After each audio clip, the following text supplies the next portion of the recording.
ધન્યવાદ. હવે આ અવસરે પર્યાવરણ અને વન્યજીવન સંરક્ષણ પ્રત્યે ગાઢ પ્રતિબદ્ધતા અને સંવેદનશીલ અભિગમ ધરાવતા અને સમગ્ર વિભાગના સતત માર્ગદર્શક એવા આપણા આદરણીય મુખ્યમંત્રી શ્રી ભૂપેન્દ્રભાઈ પટેલને હું આજના આ અવસરે તેઓના વિશેષ અને પ્રેરણાદાયી સંબોધન માટે આવકારું છું.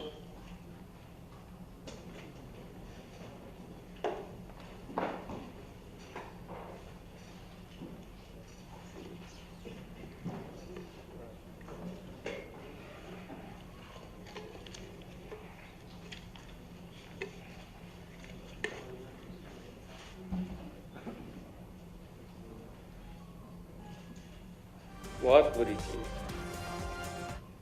एक वक्त अंदर गया ने પછી બહાર નીકળવું મુશ્કેલ. બધા માટે એવું નથી, એક માટે, બધા માટે એવું છે. એક વખત મોબાઈલમાં શરૂ થઈ જાય છે ને પછી નીકળવું મુશ્કેલ વાળું છે. એટલે આપણને એમ થાય કે આપણા દીકરા દીકરીઓને કેવી રીતે આમાંથી બહાર કાઢવા. આપણે નથી નીકળી શકતા. જો શરૂ થયા હોય તો આપણે બહાર નીકળવું મુશ્કેલ.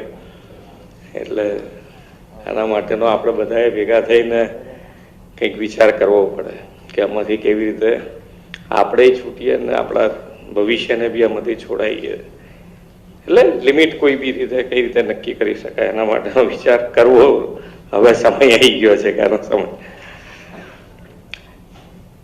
16મી સી વસ્તી અંદાજની સંખ્યા પ્રસારિત કરવાના આજના કાર્યક્રમમાં આપણી સૌની સાથે મંચ ઉપર ઉપસ્થિત મારા સાથી મંત્રી શ્રી મુળુભાઈ બેરા, મંત્રી શ્રી મુકેશભાઈ પટેલ, રાજ્યના મુખ્ય સચિવ શ્રી પંકજ જોશીજી, અધિક મુખ્ય સચિવ શ્રી એમ કે દાસ, વન અને પર્યાવરણ વિભાગના અગ્ર સચિવ શ્રી સંજીવ કુમાર, અગ્ર મુખ્ય વન રક્ષક અને head of the forest force doctor A P Singh, Jaspal Singh, Shri R K Shugar તથા આમંત્રિત સર્વ મહાનુભાવો, પ્રેસ મીડિયાના મિત્રો, સૌને મારા નમસ્કાર.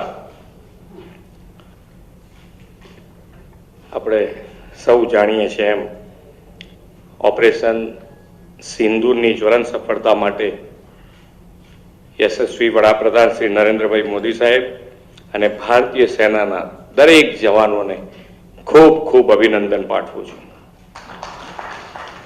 એશિયાભરમાં ભારતની શાન એવા સિંહ એટલે કે શેરની વસ્તી અંદાજના આંકડાનો આજે જાહેર કરવાનો પ્રસંગ છે. આદરણીય મોદી સાહેબે એશિયાટિક લાયન પ્રત્યે આગવો લગાવ તેમણે આત્મનિર્ભર ભારત માટેની ઇન્ડિજિનિયસ મેન્યુફેક્ચરિંગ ઇકોસિસ્ટમ વિકસાવતા મેક ઇન ઇન્ડિયાનો લોગો પણ આ એશિયાટિક લાયનનો જ રાખ્યો છે. Make in India make for the world માટે આ અભિયાન એક લાયન સ્ટેપ બન્યું છે. સિંહ સંવર્ધનના અનેક સફળ પ્રયાસો વડાપ્રધાનશ્રીના દિશા દર્શનમાં થયા છે. ગીરના સિંહો એશિયાની અલભ્ય વન્ય પ્રાણી સૃષ્ટિ અને જૈવિક સંસ્કૃતિ છે.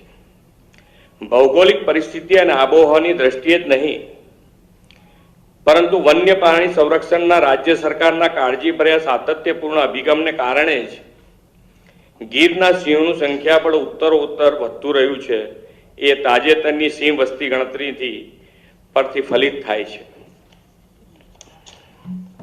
પાછલા વર્ષના આંકડાઓ જોઈએ તો 1995માં કરવામાં આવેલી સિંહની વસ્તી ગણતરીમાં 304 જેટલા સિંહ, વર્ષ 2001માં 327, 5માં 359, 10માં 411, 15માં 523, 20માં 674 અને આજે જે આપણે સંખ્યા જાહેર કરી છે એ અંદાજિત 691, એટલે 891 એટલે ખૂબ સારી રીતે જે પ્રમાણે સિંહો વધ્યા છે, સિંહોની સંખ્યા વધતી જાય છે એ પ્રમાણે ખૂબ સારી રીતે આપણી ટીમ આની માવજત કરી રહી છે. ગુજરાતમાં સિંહની વસ્તી ગણતરી તો દાયકાઓથી થતી આવી છે.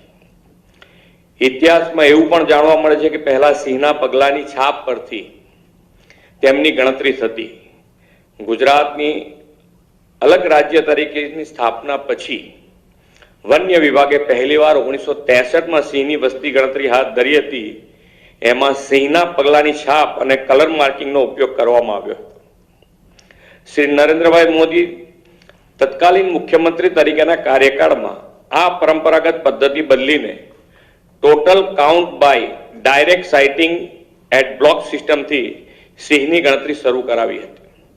2005માં આ પદ્ધતિથી સિંહ ગણના થઈ હતી.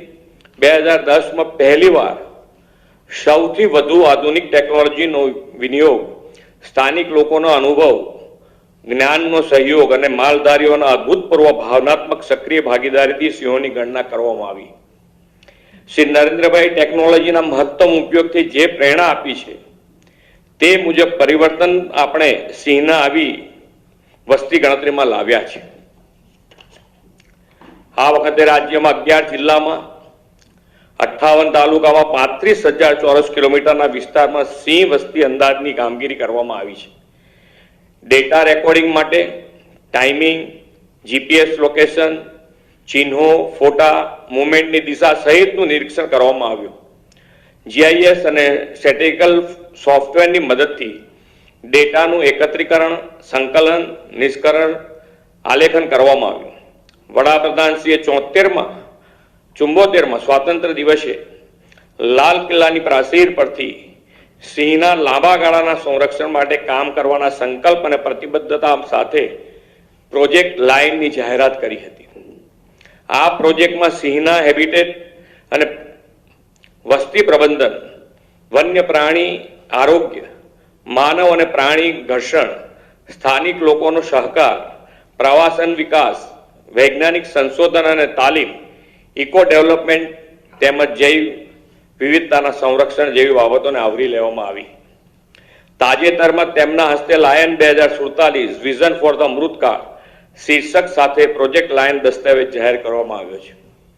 વધતી જતી સિંહ વસ્તીના સુચારુ સંચાલનમાં અને સિંહોના રહેઠાણને સુરક્ષિત અને પુનઃસ્થાપિત કરવામાં, રોજગારી સર્જન અને સ્થાનિક સમુદાયની ભાગીદારીમાં વધારો કરવામાં પ્રોજેક્ટ લાયન 2047 મહત્વની ભૂમિકા ભજવશે તેનો પણ આ દસ્તાવેજમાં ઉલ્લેખ કરવામાં આવ્યો છે.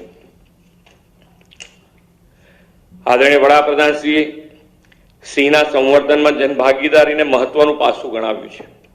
આપણે પણ ગીર પ્રદેશમાં સિંહ અને માનવ વસ્તીના સહઅસ્તિત્વના અસંખ્ય ઉદાહરણો જોયા છે. ગીરનું અભિન્ન અંગ એવા સિંહ અને અન્ય વન્ય પ્રાણીઓ જે ગીરના જંગલોમાં વિચરે છે તે વનો અને વનરાજની જાળવણી કરવાની સહિયારી જવાબદારી આપણી જ છે. આપણે સૌ સાથે મળીને સહ અસ્તિત્વના સિદ્ધાંતને વધુ પ્રોત્સાહિત કરીને તે સમયની માંગ છે. સૌ સિંહ પ્રેમીઓ અને વન વિભાગના સિંહ સંરક્ષણ સંવર્ધન માટેની પ્રતિબદ્ધતાથી રાજ્યમાં સિંહોની વસ્તીના વધારા માટે સૌ ટીમને ખૂબ ખૂબ અભિનંદન પાઠવીને વિરમું છું. ભારત માતા કી જય. વંદે માતરમ. જય જય ગરવી ગુજરાત.